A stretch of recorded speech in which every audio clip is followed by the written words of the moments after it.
Choosing Love by ginnyrules27. Chapter 8. Hattie couldn't help but smile as he sat down at a table next to Alexandria Charming, one of his new friends since arriving in Oridon. He had been working at a different table, but had gladly changed tables to be able to work with his friend. Also, he worked to make sure he was still following the first rule of the Isle: never be alone. He may have been fairly sheltered on the Isle, what with being Mal's brother and Uma's cousin, but even he knew the rules of the Isle. The rest of the crew had trained him, CJ, and the other younger members on the rules whenever they got. It had been annoying, but if it was a choice between annoying and potentially deadly, Hattie would pick annoying every chance he got. Besides, the quizzes got easier after Harriet wrote the rules down and made small booklets for them to study. They were some of the few books they had on the Isle that were relatively new. All in all, there were probably about 20 books in total, but maybe 5 were still usable. Though the sorry state of the other 15 could be blamed on morons like the Gaston twins, and even a few of their own. Not all of the wharf rats liked reading as a way to pass the time. However, with a never-ending turf war between the rats and the angels, Hattie couldn't exactly blame them. You couldn't win a face-off against an angel by quoting from a book while they were wielding a dagger. It pays to be friends with CJ, he thought. There was no way Mal could have given me any of that information. Her constant quest to keep me innocent, I suppose. Never mind the fact that I did have to live on the Isle too. You okay? Alexandria asked, looking at him and bringing him back into the conversation at hand. No offense, but you're not your usual chatty self. I know it's the library, but you can still talk, you know. I'm fine, Hattie said with a small shrug. I was just thinking about the Isle. Oh, Alexandria said, and they were quiet for a bit as they worked. Before long, though, Alexandria broke the silence. What's it like? The Isle, I mean. I tried asking Kitty, Lucy, and Chad about it before you all arrived, but Chad wouldn't answer, and I feel like the answer that Kitty and Lucy gave me were just sanitized versions. The curse of being the younger sibling, huh? They're always trying to keep the world bright and shiny for you? Oh gods, yes! Someone who knows my pain! Alexandria chuckled as she shook her head. We should form a club. You, me, Philip Jr., Ashaki, Melody, and Neil White. I'm sure there are other younger siblings around here we could invite to join too. That'd be fun. Hattie grinned, brushing a bit of his blue hair out of his eyes. It'd be like our own pirate crew. You'd be captain, of course. Why not you? I thought guys were captains, Alexandria said, tilting her head a little in confusion, as she brushed a bit of her long blonde hair out of her face. Hattie rolled his eyes. Mal and Uma were co-captains back on the Isle. In fact, I don't think they ever stopped, considering Harry and Jay still call them captains. Harry's older sister Harriet is the captain of her crew, and I think Red Jessica of the Rose would have words with you if she was still alive. Unfortunately, not even Mal could keep that sort of information from him. When people had their souls enter the underworld, came with the territory, his dad being who he was. He was never sure if Mal was the same way, even if she never mentioned it. Okay, Alexandria said, as she shook her head once more, the hair she just brushed out of her face falling back into her eyes. So what? You'd be my first mate? Gladly. Hattie grinned, happy that the slightly morbid subject of death had been changed to one he was more happy to talk about. Ironic, considering his dad was the god of their dead. I can ask Harry how to be a decent one. Besides, you're a princess. It wouldn't be right for you not to be in charge. Hattie, you're the son of 2 gods. If we're going by rank as to determine who's in charge of our hypothetical club, it should be you then. Hattie shook his head. I'm not the leading type. That's Mal's role, after all. Like I said, she and Uma led the crew back on the Isle. Harry was first mate, and Jay was right under him. Alexandria nodded, chewing a bit on her pen as she thought for a moment. It hadn't escaped her knowledge that Hattie still hadn't answered her question about what the Isle was like. It wasn't as if he didn't know, as he'd lived on the Isle his whole life. It really could only mean one thing. That the Isle was the type of place you had to experience rather than describe. Well, well, well, isn't this cute? Honestly, Alexandria, I thought you'd have better standards as to who your boyfriend was. I mean, I know he can only move upwards, but you have your rank to think about. Alexandria rolled her eyes and turned to face Audrey, who was accompanied by a couple of her lackeys. 1, he's not my boyfriend, and 2, don't you have something better to do? Like break my brother's heart for the 50th time? Your brother knows where my feelings lie, Audrey said, waving her hand in front of her face, as if shooing a bothersome bug. What's more, it's not really any of your business what my plans with him are, now is it? You stick your nose into my business, it's only fair I get to do the same with yours. Alexandria shrugged, turning back to resume work on the essay in front of her. Oh, Alex. Sweet little Alex, Audrey said, shaking her head as a couple of her cronies tittered in amusement. Hattie was honestly reminded of some of the brainless wonders back on the Isle. What were their names? Mal and Uma loved to rant about them almost as much as they ranted about Evie. Oh, that's right. Maddie, Quinn and Morgan. Half of Zevon's gang and one of Freddy's angels. No, wait, if they survived the Isle, then they had to have something in their heads. The jury was still out on whether the same could be said for Audrey's cronies. It's clear you still don't know how hierarchies work, Audrey said, pulling Hattie's attention back onto the conversation, rather than spend his brain power trying to determine if the other girls had brains of their own, or if they operated on a pure hive mind. You see, as someone who is first in line for their throne, I am well within my right to inquire as to your business. A queen has to know about her subjects, after all. But you, little miss, what was it again? 4th in line, Alexandria muttered, looking like she would rather be dragged over rocks than have this conversation. Audrey smirked as her 2 yes-women once again giggled in cruel amusement. That's right, you're 4th in line for your throne. Well then, my business just isn't any concern of yours. Throughout the entire exchange, had been telling himself not to get involved. Mal could deal with Audrey if it turned nasty, but seeing Alexandria upset like she was, he couldn't hold his tongue any longer. That doesn't seem fair, Hattie said, raising an eyebrow as both royals looked over at him. So what? You can just interfere in the business of anyone lower ranked than you? Glad to see someone gets it, Audrey nodded. Hattie smirked a little. So why don't you leave Mal alone? Considering she's the daughter of a god? I think that would be higher on the ranking scale than a mere princess. Oh, no offense, Alex. None taken, Alexandria said with a small smile. Normally she hated it when people who weren't related to her shortened her name like that, but she was fine with Hattie doing it, especially since he was in the process of taking down Audrey. Audrey rolled her eyes but was prevented from speaking as a familiar voice entered the fray. Step away from my brother, Audrey, Mal snapped as she walked up to the 3 of them. Her eyes narrowed in such a way that would have spelled trouble for anyone with half a brain. Gods, you know, going up to Ben is one thing, but you can't leave well enough alone now, can you? It's a library, and I saw someone I knew, Mal. Not my fault she was sitting next to your half-brother, Audrey said, faking an innocent tone in her voice. And I've told you about 10 times to stay away from my sisters when we're on our break, Audrey, Chad said as he too entered the conversation. Good thing too, as Mel looked ready enough to either hit Audrey with a fireball or just haul her off and slug her. Unless this is your way of saying we want to get back together. Audrey rolled her eyes. Chad, I've told you about 50 times. I belong with Ben. You were just a way to bounce back while he recovered from whatever spell Mal had him under. Audrey, Ben can't be spelled, Mal said, trying to go slowly, as if to make sure she heard every word. You are betrothed to the guy, and you still don't know that?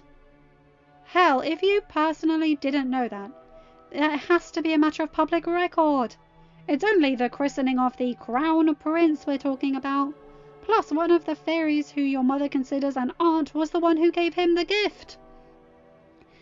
If anyone could spell Ben, Mal, I bet it'd be you. Daughter of Hades and Maleficent, after all. Audrey scoffed, her lackeys murmuring in agreement. Chad, I'll see you at lunch. With that, she turned around and stormed off. Mal rolled her eyes as she saw Chad staring after Audrey rather forlornly. If Mal was being generous, she'd say Chad almost looked like a kicked puppy. Geez, Charming Jr., get better taste in women. Mal scoffed. She'd have felt sorry for him if he hadn't strung Evie along and made her do his homework. Back then, the only one who could mess with Evie was Mal. Now though, Evie was under her protection. No one was messing with a blue-haired VK. Not even Mal. She said to your face that she only saw you as a rebound, and you still want her? Chad shrugged slightly before turning to his sister. Alex, you okay? I'm fine, Chad. Alexandria nodded. She didn't do anything. Just spewed some nonsense about rankings, and how she could poke her nose into my business, but I couldn't do the same because I'm fourth in line for the Charmington throne. Besides, we were fine even if you two didn't step in, Hattie said. What makes you say that, little bro? Because Uma and Harry were about 2 shelves off to the right of us, Hattie said, pointing to them. It's a shame. They've lived on the Isle, yet they can't sneak up on people. How in the world did you know we were here? Uma asked as she stepped out from behind the bookshelf. You're the only person in Oridon with teal hair, and Harry breathed so loudly I could have hit him with a fireball in the dark, Hattie said, rolling his eyes. Plus, I heard him whisper about how all the girls in this school are ravishing. Uma, control your first mate. Mal sighed as she shook her head. Gladly. Uma nodded as she whacked Harry over the head. What? I can't even notice when a girl is good looking anymore. Not around Hattie! Mal and Uma snapped in unison. Hattie rolled his eyes. You guys do know I'm 11, not 3, right? I can handle Harry saying girls are good looking. Alexandria chuckled softly before looking over at Chad. And I thought you, Kitty, and Lucy were overprotective. It's the role of an older sibling, Chad said with a nod. I'm going to go then. Alex, you sure you're okay? I'm sure, Chad. Alexandria nodded. Don't worry, I won't write to Mum and Dad with a different story. When's the last time you wrote to Mum and Dad? Fine, I won't call Mum and Dad with a different story. Happy? Insanely. Chad nodded before walking off. Alexandria rolled her eyes. Brothers, she muttered. Can't live with them. They'll drive you insane if you try. Harry chuckled. Now, Charmer. Don't lump all us brothers in with yours. Harry, you once tried to run Freddy Boy through with your sword because he made a comment about CJ. Uma stated, The runt was 13 at the time, and considering what Freddy Boy is like, I was well within my right to run him through. If Jay and Derek and Jake hadn't been holding me back, I would've. We don't murder people, Harry. Making sure Freddy never saw the light of day again is more like a public service, Uma. Since when do we perform public services on the Isle? Guys, I hate to be that person, but this is the library. Mal sighed. If you're going to stay here, you're gonna have to keep your voice down. Thank you, Mal. Hattie nodded. Come on, guys, I don't want to be kicked out of here. Again. Again? Meaning you've been kicked out of the library already? Mal asked. Harry started a sparring session with a ruler last week. Hattie shrugged. Alexandria blinked in surprise of how he was acting like that kind of behaviour was normal. And yet, from what she'd seen, it probably was. Uma sighed and shook her head, leaning over to ruffle Hattie's hair. Fine, you little bookworm. I'll behave. But only because you're my cousin. Gee, thanks, Hattie muttered as he tried to straighten his hair back out. Harry chuckled. Now that we know the little lord is safe, shall we go and get some sparring practice in, Cabin? Why, that sounds lovely, Harry. Mally, you in? As much fun as that sounds, you guys, I did just spar with Uma today, and I have so much homework that I'd like to be done by lunch. Nope, you're coming with us. You need your dose of the aisle, and stat. Captain's right, Mal.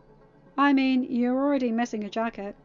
You stay here in Borodon without us much longer, and you'll be wearing a dress all the time, and changing your hair. There's nothing wrong with dresses, Alexandria spoke, as she brushed some lint off of the skirt of her baby blue dress. Though I do have to admit, they'd look weird on Mal. It'd be like my sister Kitty wore dresses all the time. Now, if it was Lucy, that'd be a different story. Hattie? You're rambling, Hattie told her. But Harry's right, Mal. Where is your jacket? You normally never take it off. As I told Uma when she asked back in our dorm, I got hot. It happens a lot around here.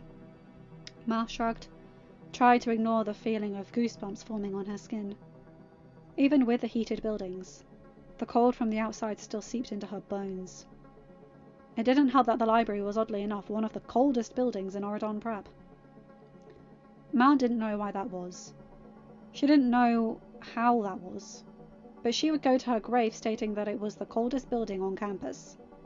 Well, if gods had graves. Or fae, for that matter. No bad thoughts. Remember, you're trying to distance yourself from Maleficent.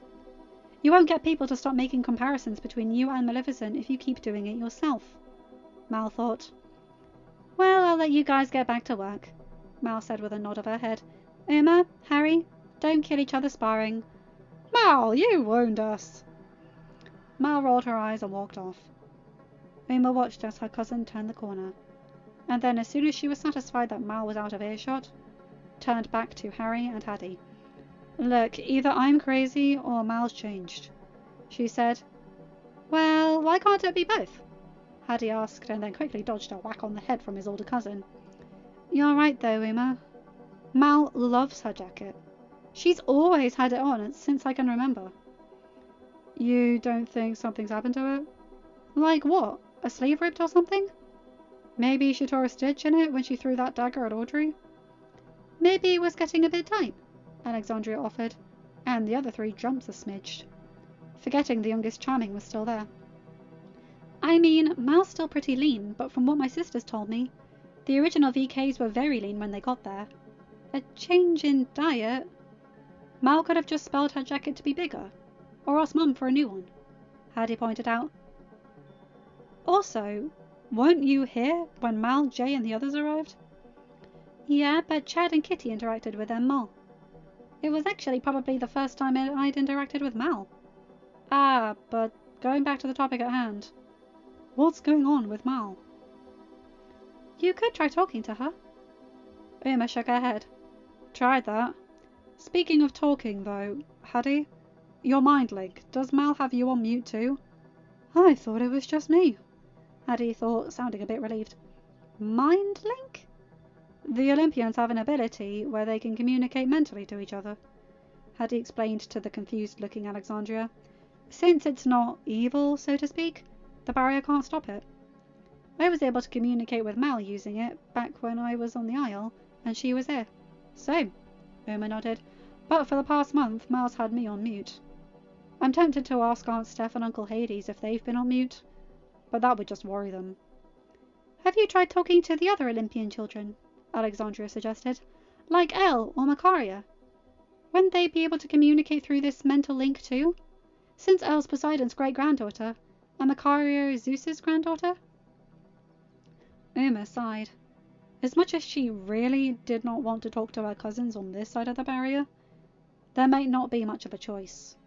If something was going on with Mal's mental link, those brainless Olympians and Atlanteans might know something Uma didn't.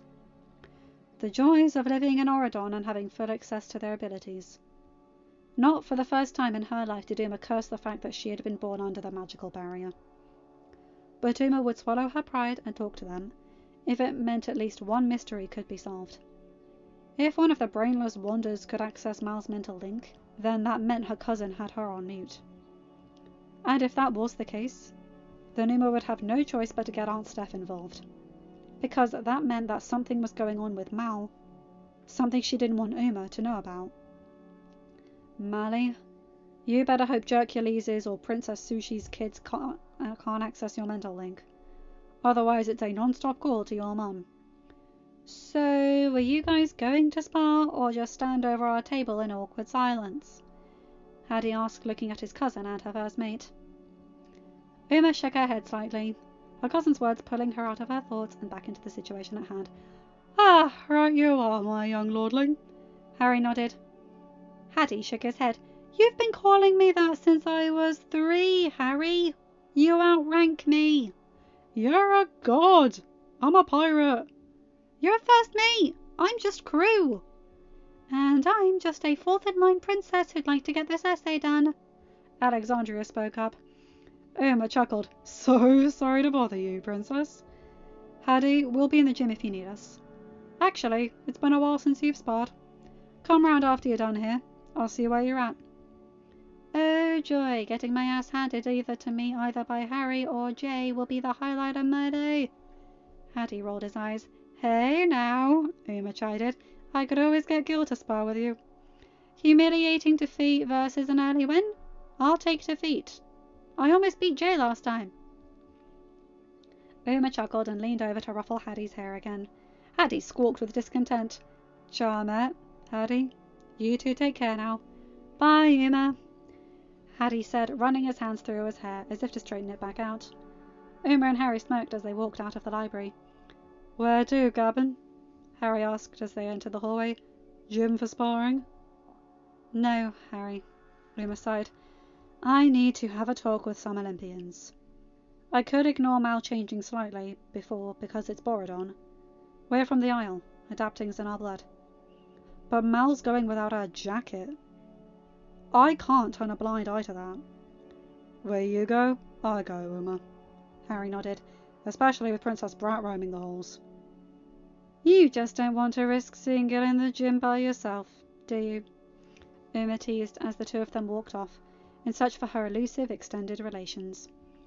End of chapter. Hi guys, hope you enjoyed this one. Okay, I think that's the first chapter from Haddie's perspective, and I like it.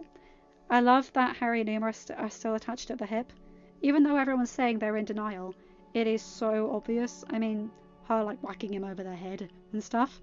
And also, those two sneaking off alone to the library. If they weren't in denial, you know Harry would be flirting with her up a storm right now. Anyway, you guys know the drill. Like, comment and subscribe and hit that bell to get notified for whenever I upload a new video. Have a good day, night, or whatever time zone you're in.